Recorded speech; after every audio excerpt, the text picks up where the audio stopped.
How did number 4 look today? Great. Practiced every rep. He's ready to go. All the other guys, you've been banged up. Everybody looking good. Yeah, everybody's back.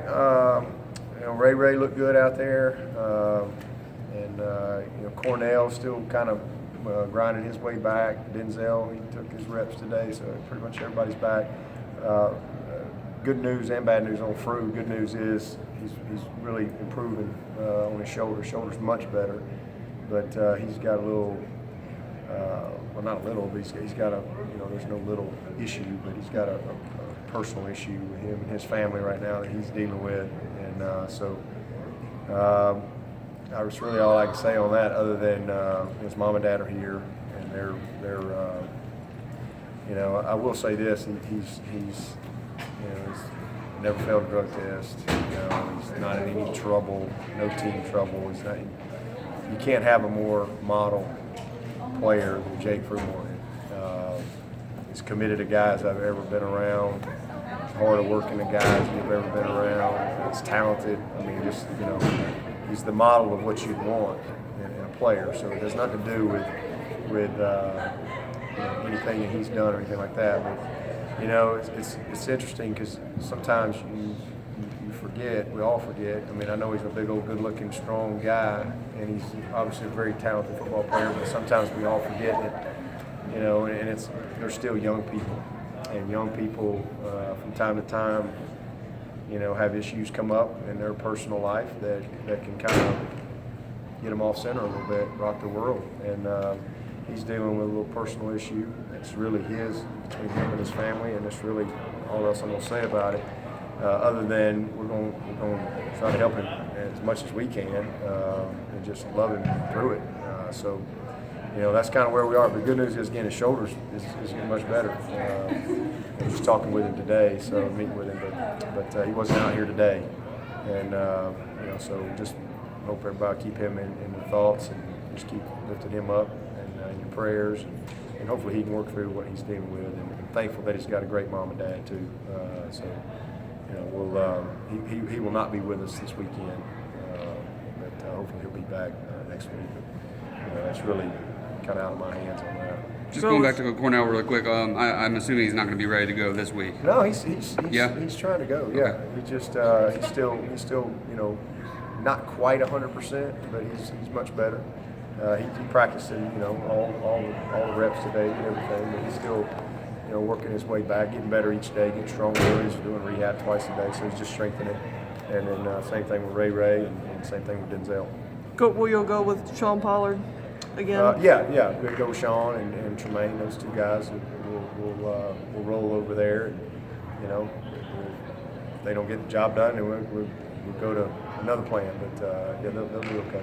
Speaking of the offensive line, what was your evaluation of Gage last Saturday? And is Coach Caldwell going to work him at center at all going forward? Yeah, he's been working center every day since we moved him. He gets out here with Thomas Austin every day, pre-practice, post-practice, and they snap.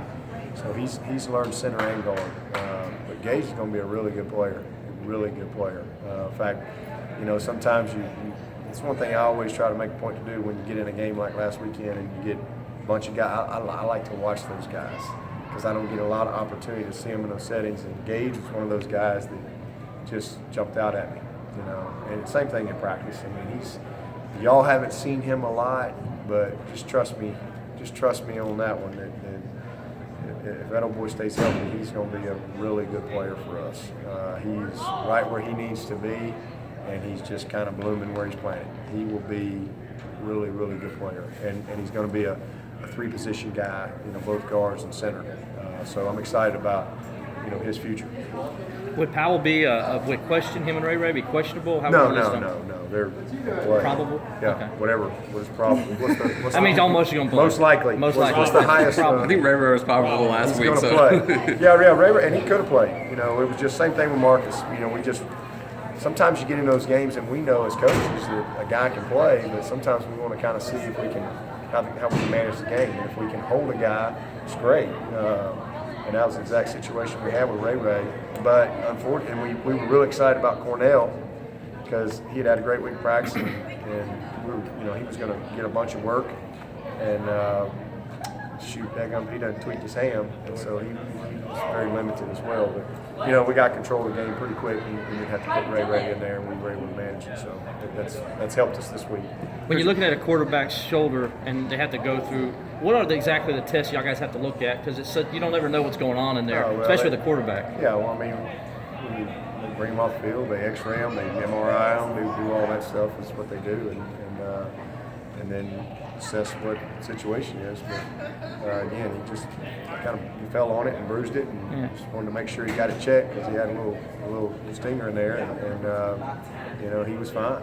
So yeah. Ready to come back and play last weekend, but we had control of the game. He's worked hard, and he rehabbed it. For him, he doesn't have a lot of class, so he's been rehabbing about 2 or 3 times a day and strengthening it and getting ready to go. So he's looked great. I mean, he was ripping it out there today. And that's what I was going to say. Yeah, how he looked throwing the long ball, stuff like that. Fine. We just were cautious with him on Monday. We didn't do anything, and then on Tuesday, just put him back in there and did some more. And today, we did everything. Can it be? I remember, going back and talking. I remember Willie Corn when he had his shoulder injury. Remember how it got in his head sometimes? No, it's not that bad. But remember how sometimes they could get in a quarterback's head sometimes, and it's not. You know what I'm saying about? Yeah. If you're really hurt, I mean, you got a real problem. And, Willie had that was major surgery. Yeah. This ain't the same conversation. Okay. Coach, being that you're on the cusp of clinching the division, are you able to keep an eye on what's going on with the Coastal between Virginia Tech and North Carolina, or do you not even have time to look beyond the next opponent? Yeah, I don't pay any attention to that. It's really, I don't. When can they clinch? I don't know when They actually could this weekend. They probably need something else to happen. North Carolina would have to lose to Duke. Yeah, so I don't. It's kind of futile. I mean, we know we're going to probably play North Carolina, Virginia Tech if we clinch. So we're just there. There's ifs. If on that, we're worried about our if and trying to turn that if into a check mark. Let's get it done. Let's find a way to win, and then we'll worry about that when that time comes. You see your seniors playing or practicing with any more sense of purpose this week, just because of Saturdays? No. I mean, it's really no different than it was playing South Carolina State. These guys, we don't practice any different.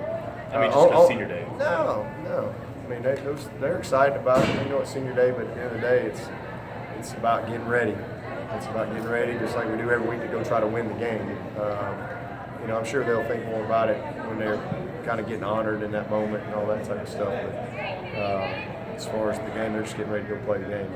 We're very structured in what we do. The only thing different this time of year, game 10, is I'll tweak the practice just a little bit. But as far as all that stuff, no, it's the same sense of urgency. Wayne Gallman needs just one more 100-yard game to break Raymond Priester's record. Wayne's only a junior. How special would that be for him to get that on senior day here at home? It'd be real special because these old boys are hard to run on. I mean, if he gets 100 yards on these guys, it's a good day for the Tigers because this is a really good football team.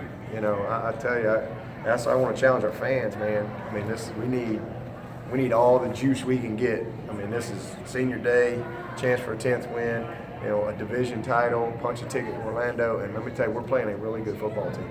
I'm not sure sometimes, fans kind of don't look beyond these records. I mean, they're 5-4, but just trust me, this is a very good team. Just a team that can beat a lot of people. They got 3 losses to 3 top 15 or 16 ranked teams. One by 1 point on the last play, one by 3 points, and another one a touchdown at Okie State. In overtime. They also beat Penn State. So and they beat Penn State, so who is top 10 or whatever. So this is a very good football team. I think they're averaging like 38 points a game their last 7 games or so, and they scored. They had a streak of 7 straight games of 36 plus points, and I think there's only 4 teams in ACC history that have done that. So this is a very good football team, and a team that is top 5 in sacks. So there's a lot at stake, and we got a lot of respect for these guys, and I hope our fans will bring that A game as well, because this is it's going to be a tough out and a big challenge and a big time opportunity for us. You impressed Pat Narduzzi was reading his game notes this week and kind of brought out that 91-1 stat of you guys going over 500 yards today in the teleconference. I didn't hear it. What did he say now? He said he pulled out the stat Tim always uses, when you go over 500 yards, you guys are 91-1. So he pulled that out. You pressed that. He knows his game notes like that. He tried to keep us under 500 yards. Yeah, that's what I was saying. Well, I know one thing. They don't. They're hard to run the ball on. I mean, they're a very committed team to stopping the run. It looks like our inside drill at practice every day. Yeah. You know, safeties are like 7 yards deep, and man, here they come. They're very committed to that. So, yeah, if Wayne Gallman runs for 100 yards in this one, it's probably a good day. Kind of a two-part question. What have these seniors meant to this program, and then what are some of your favorite memories of Ben Boulware or moments with Boulware and some of those seniors? Oh man, well they've been amazing. I mean they've added to. They came here, and this place was in a really good spot when they got here, and they have just taken that foundation and they've just built on top of it, and they're leaving an unbelievable legacy. I mean, the run that these guys have been on is just, I mean, it's just incredible. And just this team has been so easy to coach. No drama, no issues, just an easy group. You know, I go all the way back to the spring and how they manage the team from accountability standpoint and so on. I mean, just it's been all year long. And just can't tell you how much fun they've been to be around, and I'm gonna miss them. You know, this is the time of year I start messing with them a little bit. You know, talking about how y'all gonna miss me this time next year. It's our last Thanksgiving together. You'll be in Green Bay next year at this time, and you know, I always start messing with them, and we have a little fun, but it is a little bit sad too.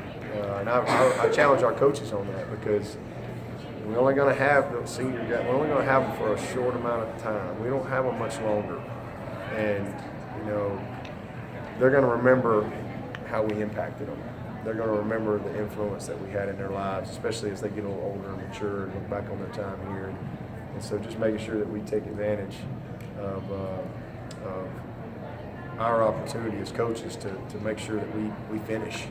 You know, we're asking them to finish. We got to finish what we've worked so hard to develop in each one of them as young men. And great man with Ben Boulware. I mean, golly, I can write a book on Ben Boulware. You know, I like seeing him and Brent yell at each other every day, and then they'll walk off the field, and they have a very dysfunctional relationship like that. But no, it's just awesome. You know, probably one of my greatest memories is going to the ACC meetings, and I get on the plane, and he's got like knickers on or something. It was a bad look. So I took some pictures, sent it to Brent, and said, "This is what your player is wearing here." No, but he said, you never know what he's going to say. He just always keeps it fun and light, challenges everybody, likes to practice. I mean, he's just been a blast. You know, he's everything that you could possibly want in a football player and a leader, and soon to be a graduate of Clemson.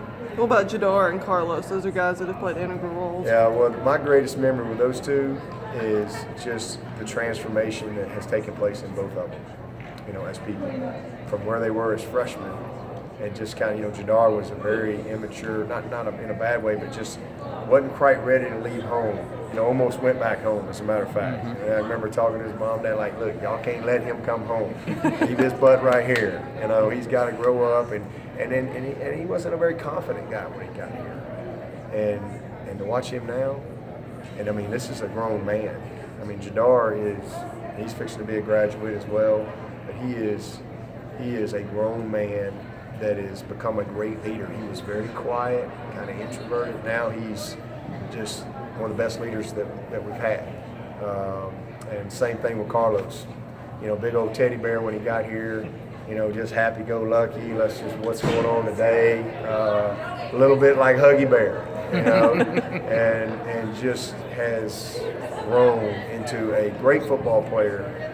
But, you know, we had some kind of ups and downs a little bit with him and trying to, you know, get him to buy into the holistic approach of our program. And same thing, great leader, committed, fixing to be a graduate. I'm so proud of him. And the fact that he made a decision to come back because he really needed it. And then he made a decision to come back and then how he put the work in the spring and the summer, and how much fun I've seen him have. There were some times where he wasn't having much fun. You know, it was hard on him, and just the commitment and all that. And to see him having as much fun and to be the leader, and to see him have the success, it's just awesome. You know, I'm really happy for him and his family, and I'm gonna miss all those guys. Last two, Guillermo and Teasdale. Well, Teasdale, you know, obviously the fake punt in the Orange Bowl is something we'll never forget. Probably never forget the non-fake punt too in the ACC championship. You know, we'll probably be linked forever on that. But you know, I love Andy, man. He's same thing. He came through our tryout program and didn't have a lot of confidence early, but just kept working, kept grinding, and just he's a heck of an athlete. He put all this work in to give himself a chance. His dream was to play at Clemson, and to watch him achieve his dream, pretty special for me to watch him do that, and then earn a scholarship, being able to give him a scholarship. I didn't give him anything, he earned it. And then the type of leader that he's become this year, what he's done in the community, he's been very active in doing some things from a service standpoint. He's a special person. And who's on? Guillermo. Oh Lord, Guillermo. Guillermo was however long I coach, how long it'll be, but he'll be the poster child for me for to not give up on a guy. You know, and a reminder that sometimes, again, young people find themselves in life happens. You know, stuff that had nothing to do with it, but you know, that these are, there's a lot going on, expectations, pressures, school, grades, you know, just stuff. And sometimes they lose their way. And I'll never forget Jake Guillermo walking in my office after that bowl game. And just he was a boss kid, broken, and all of a sudden a kid that loved football and loved life and loved school, all of a sudden he hated life and hated football and hated school and wanted to just check out. And I mean I'd never seen that before, and then to see him now, it's just inspiring to me. So he'll always be a great inspiration to me. He'll always be a great reminder to me of, why you got to have a great infrastructure in your program, because we can't just be football coaches. There's so much more than just football part. There's a lot of life that goes on in these college kids' lives, and it's the same thing for the kid living over at the shoebox that's never made a B in his life. And now all of a sudden he's made a B, and there's just a lot of things, and there's relationships, and it just all kind of stuff can pile up. So Jay will always be an inspiration to me. I'm so proud of him, and his family and Clemson, and how everybody kind of supported him through a very difficult time, and the leader that he grew into, the man that he's become, because he's impacted other people's lives through his experience. So I got a lot of great ones on Guillermo, and you talk about a baby when he got here. This was a puppy dog. Now he was like 17. He came mid-year, and he was just a young, and just had a lot of growing up to do. And again, it just to see him into the 5th year, and to know what type of person he is, and just that whole transformation. That's why you do it.